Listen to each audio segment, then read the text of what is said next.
여러분 안녕하십니까? 광주 MBC 뉴스투데이입니다. 먼저 오늘의 주요 뉴스입니다. 5.18 당시 북한군이 침투했다는 등의 가짜뉴스가 온라인을 통해 퍼지고 있지만 진상을 규명할 위원회 구성은 자유한국당 때문에 해를 넘기게 생겼습니다. 민주당에 이어 바른미래당에서도 광주역 일자리를 군산에서 추진하자는 주장이 제기됐습니다. 근로정신대 할머니와 함께하는 시민 모임이 오는 29일 열리는 대법원 최종심을 앞두고 함께할 참관단을 모집합니다. 얼마 전 광주에서 치매로 고통받던 80대 노부부가 스스로 목숨을 끊었습니다.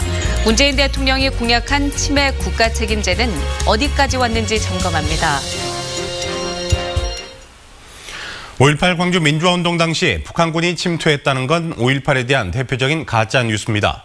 유튜브와 일부 인터넷 극우 매체에서 확산되고 있는 이런 가짜 뉴스들은 매일같이 끊이지 않고 유포 중인데요. 5.18에 대한 왜곡과 폄훼가 사라지려면 하루빨리 정부 차원의 공식 조사를 해야 하지만 미적되는 자유한국당 탓에 올해 안에 출범할 수 있을지가 미지수입니다. 김인정 기자입니다. 유튜브 채널이나 인터넷 보수 매체를 통해 유통되는 5.18 관련 가짜 뉴스들입니다. 몇만 명 넘는 구독자를 갖춘 채널들에 게시돼 유통 중입니다. 온라인에서 유포되는 이런 가짜 뉴스들이 5.18 왜곡에 주는 악영향은 심각하지만 제재가 쉽지 않은 상황입니다. 이런 가짜 뉴스들이 완전히 지배를 하고 있습니다. 근데 그런 뉴스들을 보는 10대나 20대들이 볼 때는 5.18에 대한 왜곡된 인식을 갖게 되기 때문에 우리가 종합적이고 다각적인 그런 대책이 필요하다. 실제로 올해 일반 국민을 상대로 5.18 인식 조사를 한 결과 5.18 비방과 왜곡이 심각하다는 사람이 4명 중 1명꼴이었습니다. 5월 단체들은 가짜뉴스를 종식시킬 효과적 방법은 정부 차원의 공식 진상규명이라고 지적합니다. 가해 현장의 객관적인 실체, 이 사실이 정부 보고서에서 확정이 된다면 이것은 재판에 있어서 큰 객관적 근거로 쓰일 것이기 때문에 왜곡을 바로잡는다는 굉장히 중요한 그런 역할을 할 거라고 봅니다. 그러나 국회의장과 여야 교섭단체가 9명의 위원을 선정해야 출범 가능한 진상조사위원회는 자유한국당이 법 시행을 2달 넘기고도 추천을 미루며 출범이 계속 미뤄지고 있습니다. 자유한국당 관계자는 내부적으로 공모와 서류 심사를 마무리하고 면접을 남겨둔 상황이라면서도 당 내부적으로 추천도 받고 있다며 국회 일정에 따라 일정이 비는 대로 처리할 예정이라고 밝혔습니다. 자유한국당이 정확한 추천 시점을 밝히지 않고 있는 가운데 위원 추천 뒤 신원조회 등 임명 과정에 걸리는 시한 20여일을 고려하면 늦어도 다음 주 초를 넘기지 않아야 올해 안에 출범할 수 있다는 계산이 나옵니다. 더구나 추천권을 가진 자유한국당 김성태 원내대표 임기가 다음 달 11일로 끝난다는 점도 이번 주 중으로 추천이 마무리되지 않으면 사안이 장기화될 수 있다는 우려를 낳습니다. MBC 뉴스 김인정입니다. 광주역 일자리가 지지부진한 가운데 바른미래당 내부에서 군산형 일자리를 추진하자는 주장이 제기됐습니다. 군산이 지역구인 바른미래당 김관영 원내대표는 전북을 방문한 자리에서 전북 지역의 경제 회복을 위해 군산형 일자리 추진을 정부에 촉구했습니다. 김 원내대표는 답보 상태에 있는 광주형 일자리가 하루빨리 정착되길 기원한다며 제2의 광주형 일자리를 군산에 적용하자고 밝혔습니다. 바른미래당 지도부는 오늘 광주를 방문해 광주형 일자리 추진 상황을 점검합니다. 근로정신대 할머니와 함께하는 시민 모임이 대법원 최종심을 앞두고 함께할 참관단을 모집합니다. 근로정신대 할머니와 함께하는 시민 모임은 오는 29일 오전 대법원에서 열리는 근로정신대 할머니들의 최종심 참관원을 오는 수요일 오전까지 모집한다고 밝혔습니다. 참관인은 2만 원의 참가비가 필요하며 29일 새벽 5시 광주시청에서 모여 서울로 출발합니다. 오늘도 비교적 포근하겠습니다. 광주의 최저기온은 4.5도, 최고기온은 16도까지 오르는 가운데 광주와 전남 대부분 지역의 기온이 평년보다 3도에서 6도가량 높겠습니다. 다만 오늘 공기가 매우 탁합니다. 국내 대기 정체가 있는 데다가 중국발 황사까지 유입되면서 낮부터는 초미세먼지 농도 나쁨 수준까지 치솟겠습니다. 오늘 황사용 마스크를 꼭 챙겨 나가셔야겠습니다. 오늘도 출근길 안개가 자욱합니다. 현재 현재 가시거리 현황 보시면 해남은 50m, 순천은 60m가량으로 시야가 매우 답답합니다. 천천히 안전운전 하셔야겠습니다. 자세한 지역별 기온 살펴보시면 광주의 현재 기온 4.7도 보이고 있고요. 영광과 장성, 담양은 영하권에 가까운 기온 보이는 가운데 매우 쌀쌀합니다. 한낮 기온은 장성과 광주가 16도, 담양은 17도 보이면서 비교적 포근하겠습니다. 현재 목포는 7.3도, 해남은 3.2도 보이는 가운데 한낮 기온은 대부분 지역에서 16도 안팎을 보이면서 내륙을 중심으로 오늘 일교차가 크게 벌어지겠고요. 현재 곡성과 구례는 영하권에 가까운 날씨 보이는 가운데 한낮 기온은 16도가 예상됩니다. 날씨였습니다. 얼마 전 광주에서 80대 노부부가 치매 문제로 고민을 하다 스스로 목숨을 끊었습니다. 무엇이 이들 부부를 극단적인 선택으로 내몰았을까요? 치매 환자와 가족들이 처한 현실을 남궁욱 기자가 보도합니다. 지난주 금요일 광주의 한 아파트에서 81살 A씨와 그 부인이 숨진 채 발견됐습니다. 치매에 걸린 부인을 한 달 전 요양원에서 집으로 데리고 와 돌보다 비극적인 선택을 했습니다. 오전부터 오후까지 요양보호사가 찾아와 부인을 돌봐줬지만 중증 치매를 앓고 있는 부인을 보살피기에는 역부족이었습니다. A씨는 자녀들에게 이 같은 고통과 고민을 털어놓지 않았던 것으로 전해졌습니다. 치매로 인한 고통과 부담을 온전히 본인 스스로 안고 있었던 겁니다. 본인이 사랑하는 이제 가족이 계속 변화하는 과정을 보면서 뭐 기억을 잃거나 이런 걸 보면서 그 부분을 되게 힘들어하는 것 같고, 또 이제 계속 같이 있어야 되니까 사회활동을 할 수가 없잖아요. 잠깐도 몸을 비울 수 없기 때문에. 12년째 치매에 걸린 친정 어머니를 돌보고 있는 70살 박봉래 씨도 지금까지 어머니를 돌보면서 겪은 힘든 일을 말로 다 할 수 없습니다. 치매 초기에는 갑자기 어머니가 사라져 찾으러 다니기 일쑤였고, 치매가 심해진 뒤에는 대소변도 가리기 힘들 정도가 됐습니다. 본인의 이제 의사를 전혀 이야기할지도 모르고 그냥 주면 준 대로 그냥 그렇게 살고 계셔요. 그게 차라리 제가 그랬어요. 엄마, 차라리 아버지 곁으로 가면 어쩌냐 했더니. 대한치매학회가 최근 치매 환자 보호자 100명을 대상으로 한 설문조사에서 외출하기, 최근 기억장애, 대소변 가리기 순으로 부담을 많이 느낀다고 응답했고, 10명 중 7명은 치매 환자를 돌보면서 간병 스트레스가 증가한다고 답했습니다. 한편 광주 전남의 치매 노인은 65세 노인 인구 가운데 10% 정도인 6만 5천여 명 가량으로 추정되고 있으며, 빠른 고령화로 인해 치매 환자는 20년마다 2배씩 급격하게 증가할 것으로 예상되고 있습니다. MBC 뉴스 남궁욱입니다. 치매 환자와 가족들이 겪는 고통과 부담을 덜어주기 위해 문재인 정부가 지난해부터 대선 공약인 치매 국가 책임제를 시작했습니다. 한마디로 치매 문제를 국가가 책임지겠다는 건데요. 1년 동안 어떤 변화가 있었는지 송정근 기자가 취재했습니다. 75살 선성채 씨와 70살 윤현숙 씨 부부는 한 달 전부터 치매 안심센터를 찾고 있습니다. 치매를 예방하기 위해 부부가 일주일에 2번씩 센터를 다니고 있는데 효과를 톡톡히 보고 있습니다. 치매 예방 정도를 나타내주는 점수가 한 달 전에 비해 눈에 띄게 높아졌기 때문입니다. 치매가 오면은 사람 인생 다 산 거죠. 그러기 전에 이렇게 좋은 데가 있어가지고 이렇게 무료로 또. 치매 안심센터는 문재인 대통령의 대선 공약인 치매 국가 책임제를 선포한 지난해 9월 이후 생겨났습니다. 치매를 치료하거나 예방하는 프로그램을 운영하고 가족들을 위한 치유 프로그램도 운영하는 곳입니다. 하지만 아직 갈 길이 멉니다. 정부는 시군구별로 치매 안심센터를 두도록 했지만 광주에서는 동구 한 곳만 정식으로 개소해 운영되고 있고, 나머지 4개 자치구는 임시사무실에서 이용객을 받고 있습니다. 이러다 보니 광주 치매 추정 인구 가운데 안심센터에 등록된 인구는 30% 정도밖에 안 될 정도로 저조합니다. 많은 서비스에 대해서 아직 시민들이나 국민들이 잘 알고 있는 분들이 좀 없어요. 그래서 그런 부분들이 많이 홍보가 되면 혜택을 많이 받을 수 있는데, 장기 요양이 필요한 치매 환자에게는 요양보호사를 지원하고 경증 환자에게는 치료비용과 위생용품 구입비를 지원하고 있지만 이 역시 가족 입장에서는 부족한 게 많습니다. 요양보호사의 지원을 받을 수 있는 건 일주일에 5번, 하루 최대 4시간에 불과해 가족들은 나들이도 마음대로 못합니다. 근데 제가 이제 엄마를 하루라도 이렇게 좀 맡기고 어디로 좀 가려고 해도 마땅히 이렇게 받아주는 요양원이 없더라고요. 하루를.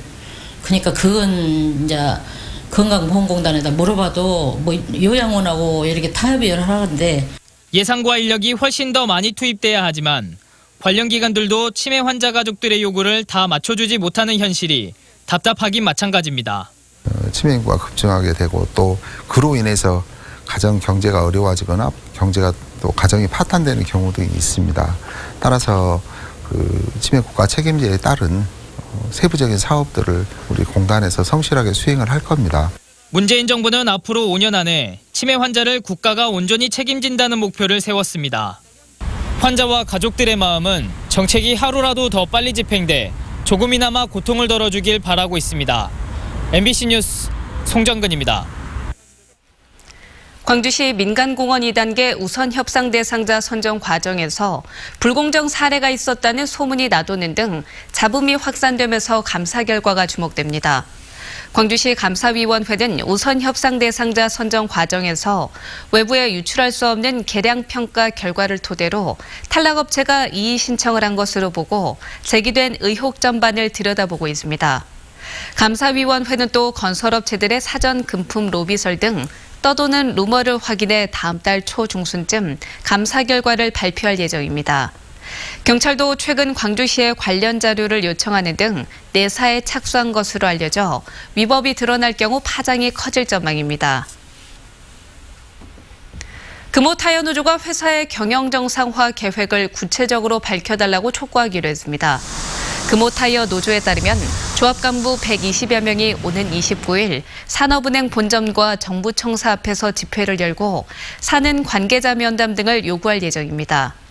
노조 측은 중국 더블스타로의 매각 결정 이후 회사가 경영 정상화를 이행하지 못할 경우 채권단과 정부의 대안 마련을 촉구하도록 돼 있다고 밝혔습니다.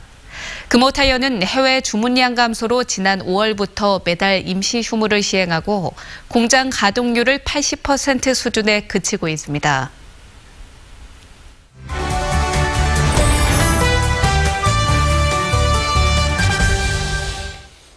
내년 광주 지역에서는 지역 경제와 부동산 시장에 영향을 미칠 수 있는 다양한 현안 사업들이 진행됩니다. 네, 어떤 현안들이 있고 또 지역 경제에는 어떤 영향을 미칠지 정진석 경제평론가와 이야기 나눠보도록 하겠습니다. 안녕하십니까? 네, 안녕하십니까? 네, 먼저 내년에 지역 경제와 관련 있는 주요 현안 사업들 어떤 것들이 있는지 알아보도록 할까요? 먼저 가장 큰 거는 아무래도 지하철 2호선 착공이 예정돼 있죠. 내년 상반기에 지금 지하철 2호선이 착공이 될 예정인데 아무래도 뭐 일자리 유발한 경제 공역과도 그렇고요. 그다음에 광주 분들이 다 아시죠. 도심 재생, 북구와 남구, 서구 해가지고 마을형과 그다음에 경제 기반형 광주역을 중심으로 한 이제 가장 국비가 2조당 넘게 들어가는 사업이 한 또 있고요. 네. 그다음에 아시다시피 이제 광주 부동산 시장에서는 재개발 재건축이 드디어 이제 철거를 끝내놓고 몇 군데 단지가 이제 대형 단지가 이제 주거 단지로서 탈바꿈하는 분양을 시작할 수 있습니다. 네네. 이러한 것들이 이제 다 모여서 광주 쪽에서 이제 나름대로 이제 경제 효과를 유발하게 되는데요. 일단은 이러한 사업들이 전반적으로 아무래도 광주가 이제 건설 산업 분야가 좀 주력 분야다 보니까 아무래도 이제 소비 유발 효과는 좀 충실하게 나올 것 같습니다. 그렇군요. 네. 이 도시공원 민간 개발과 관련해서는 학교용지 등 이 공공성과 관련돼서 아직 계속 논의가 되고 있고 또 광주역 일자리는 아직 좀 불확실한 상황이잖아요. 네, 그렇습니다. 그런데 여기에 대해서 효과를 이야기하기에는 조금 이르지 않을까 싶습니다. 어떻게 생각하십니까? 그렇습니다. 이제 애초부터 이제 도시공원 일몰제의한 그 가이드라인이나 그런 걸 보면은 특히나 이제 학교용지 배정 부분들 같은 경우는 현재도 사업자와 그다음에 지자체와 교육청 부분이 서로 간에 이제 대립을 하고 있는 상황들인데요. 그렇죠. 좀 이러한 부분들이 좀 원활하게 좀 됐으면 하는 것들 결국은 이제 행정 쪽입니다. 행정 쪽에서 얼마만큼 사업이 잘 진행될 수 있을지 풀어줘야 될 부분이라고 생각을 하고요. 네. 전반적으로 이제 경제 그 기저 효과들은 아직까지 체감하기 좀 힘들 수는 있겠지만은 시간이 가면 갈수록 쌓여지는 것들이 있고 가장 중요한 것은 이제 재정 투여 효과라는 게 있는데요. 재정 투여 효과가 이제 광주 쪽으로 어떠한 사업들이 돼가지고 자금들이 좀 풀어졌을 때 그러한 것들이 소비 효과로 좀 이어지는 효과들이 있으니까 네. 뭐 체감하기는 좀 힘드시겠지만은 수치상으로는 점점점 나아질 수 있는 그러한 거라고 보여집니다. 네, 기대를 해보도록 하겠습니다. 그리고 또 이제 재개발, 재건축도 이제 본격적으로 시작이 되고 네. 역을 주변으로 한 도시 재생 사업도 시작이 네. 됩니다. 어떤 영향을 미칠까요? 일단 재개발, 재건축은 어찌됐건 간에 지역 하청업체라든지 건설업체들이 참여하는 거라서 네. 훨씬 더 활발하게 된다고 하면 도심을 탈바꿔주는 기존의 구도심을. 네네, 구도심을 갖다가 교육시설이나 주거, 간접시설들이 다 탈바꿈돼서 이제 소비자들이 원하는 주거 단위로 탈바꿈하는 거기 때문에 네. 기본적으로 수요자들이나 또는 공급자들 쪽에서의 어떤 그 여러 가지 어떤 효과들, 특히나 이제 공급자들은 건설회사 하기 때문에 네. 기본적으로 자금이 좀 돌아가는 상황들이 좀 나올 거고요. 예. 이제 가장 이제 기대를 모으고 있는 것이 도시재생인데요. 네. 특히나 이제 광주 북구 같은 경우는 광주역 역점 문화 사업과 더불어서 같이 이제 들어가는 부분들인데 이게 이제 핵심은 어떠한 컨셉트로 들어가느냐가 핵심이거든요. 네. 일단은 이제 올해 계획들이 제일 중요한 거니까 올해하고 내년도 예산이 반영돼서 계획들이 주민들과 시가 그다음에 네. 기업들이 각자의 역할을 나누어서 계획들을 잘 설계해서 간다고 의외의 결과가 좀 나오지 않을까 그렇게 생각하고 있습니다. 알겠습니다. 이 광주 지역 경기는 어렵다고 이야기를 하잖아요. 네. 그런데 부동산 시세는 왜 이렇게 계속 상승을 하는 걸까? 도대체 그렇죠. 이유가 뭔가요? 예, 이게 사실 광주뿐의 문제가 아니라 뭐 전국적인 문제이기도 합니다만은 네. 아무래도 리먼 사태 이후 2018년 리먼 사태 이후 꾸준히 저금리가 쌓여서 생기는 효과가 아닐까라고 생각은 하고는 있는데요. 네. 어찌됐건 간에 이제 광주는 여러 가지 이유들이 다 있겠지만은 지금 어떻게 보면 예전에는 새 아파트라는 주거 단지에서 주거의 욕구가 강했다가 하면 지금은 주거와 여러 가지 그 외의 효과들이 같이 나타나고 있는 좀 과도기적인 시기이기 때문에요. 네. 광주의 부동산 가격 상승은 조금 더 두고 봐야 될 것 같습니다. 계속 네. 지속이 될 가능성이 있다는 이야기신 거죠? 일단은 이제 2018년도 공급 물량이 워낙 또 작았고요. 이게 이제 주식 시장에서 한번 스톱하고 이런 상황들이 아니기 때문에요. 네. 최소한 2019년도까지는 유지가 될 걸로 보입니다. 지금. 네. 네, 알겠습니다. 지켜보도록 하겠습니다. 오늘 나와 주셔서 고맙습니다. 네, 감사합니다. 감사합니다.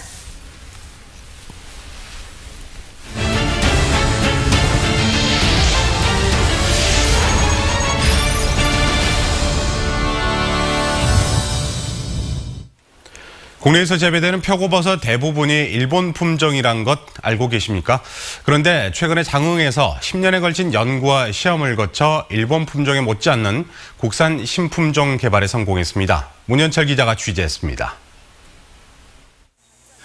참나무 원목마다 아이손만한 표고버섯이 자라고 있습니다. 5년 전부터 실증 재배용 곳으로 국산 1호 원목 표고 품종인 백화향입니다. 그동안 국내에서 재배되던 원목 표고는 90%가량이 일본 품종이었습니다. 이번 국산 품종들은 기존 일본 품종과 비교해 전혀 손색이 없다는 평가입니다. 예, 기존 품종보다는 약간 조금 더 상품성으로는 좀 더 낫다. 하고성이 좀 많이 이렇게 좀 생산이 되는 것 같습니다. 국산 신품종 5종 가운데 백화향과 산조 303호가 남부 지역에 적합한 것으로 확인됨에 따라 농가 보급에 본격적으로 나설 계획입니다. 외국 품종을 사용하는 데 따른 로열티 걱정에서 벗어나고 국산 자급률도 높아질 것으로 보입니다. 또 2단계 사업으로 기후 변화에 맞는 신품종 개발도 진행 중입니다.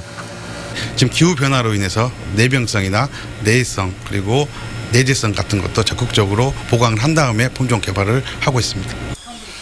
전국 원목 표고의 40%를 생산하는 장흥군은 12년 전 지리적 표시제에 이름을 올리는 등 표고의 본고장으로 알려져 있습니다. 최근 시설하우스 배지 표고에 고전을 면치 못하고 있으나 이들 국산 품종을 통해 옛 명성을 되찾기 위한 돌파구가 열리고 있습니다. MBC 뉴스 문현철입니다. 폭행당한 조직원의 복수를 위해 광주에 원정을 왔다 붙잡힌 수도권 조직폭력배 12명 중 11명이 구속됐습니다. 광주지법은 감금과 폭행 혐의로 23살 김모 씨 등 조폭 12명 가운데 11명에 대해 청구된 구속영장을 발부했습니다. 동료 조폭이 광주 조폭에 폭행당하자 보복을 위해 광주에 모인 이들 수도권 조폭들 40명은 광주 조폭 1명을 붙잡아 폭행하고 협박한 혐의를 받고 있습니다. 광주 광산경찰서는 3살배기 원생을 학대했다는 의혹을 받던 전직 학원교사 28살 A씨에 대해 무혐의 처분했습니다. 경찰은 두 달치 학원 내 CCTV 영상을 분석하고 A씨와 아이들을 상대로 진술조사를 한 결과 학대했다는 근거를 찾을 수 없었다며 무혐의 처분했다고 밝혔습니다. 학부모는 지난달 13일 아이 3명이 학대를 당했다며 교사 A씨에 대해 고소장을 냈고 A씨는 고소장이 제출되기 전날 학원을 그만둔 것으로 알려졌습니다. 광주시 교육청이 겨울방학 동안 초중고 20여 개 학교에서 성면 제거를 실시합니다. 광주시 교육청은 오는 12월 말부터 초등학교 8개 학교 등 26개 초중고등학교에서 학부모와 전문가가 참여한 성면 모니터단의 관리와 감독 아래 성면 제거 공사를 실시한다고 밝혔습니다. 성면 철거 공사의 부실을 방지하기 위해 학부모와 전문가의 참여를 2배 이상 늘렸으며 모니터단의 승인 없이는 후속 공정을 진행할 수 없도록 했습니다. 세계 주요 방송사들을 초청해 내년 수영대회 준비 상황을 알리는 세계 방송사 회의가 개최됩니다. 수영대회 조직위는 대회 주간 방송사인 MBC와 공동으로 오늘부터 이틀 동안 유럽방송연맹과 스웨덴 공영방송, 일본 아사히TV와 미국 NBC 등을 비롯해서 총 70여 명이 참여하는 실무회의를 진행합니다. 회의 첫날인 오늘은 방송 관계자들이 주 경기장인 남부대 국제경기장과 미디어촌, 염주체육관 등을 방문해서 주요 방송시설 등을 현장 답사하는 한편 주간 방송사인 MBC가 방송 제작 기획 발표를 진행합니다. 2018 광주 미디어 아트 페스티벌이 내일부터 다음 달 7일까지 국립아시아 문화전당에서 열립니다. 이번 행사에는 7개 나라에서 61명의 작가가 참여해 총 37점의 작품을 선보이며 출품작 대부분은 인공지능과 알고리즘, 가상현실 등 현대사회의 기술적 이슈를 미디어 아트로 풀어낸 내용으로 구성됩니다. 한편 30일에 열리는 개막식에서는 미디어 아트 작가인 문재인 대통령의 아들 문준용 씨도 참여해서 관람객들을 맞이합니다. 미세먼지를 감시하고 저감 대책 등을 수립할 미세먼지 안전 시민실천본부가 구성됐습니다. 3개 분과 70명으로 구성된 시민실천본부는 광주시와 함께 미세먼지 정책 수립과 감시 활동, 시민 홍보 활동 등 미세먼지 대책 전 과정을 수행합니다. 또 노후 경유차 안 타기와 대중교통 이용하기 등 미세먼지 저감 사업을 홍보하고 고농도 미세먼지 발령 시 마스크 착용 등 개인 행동 요령 캠페인도 벌입니다.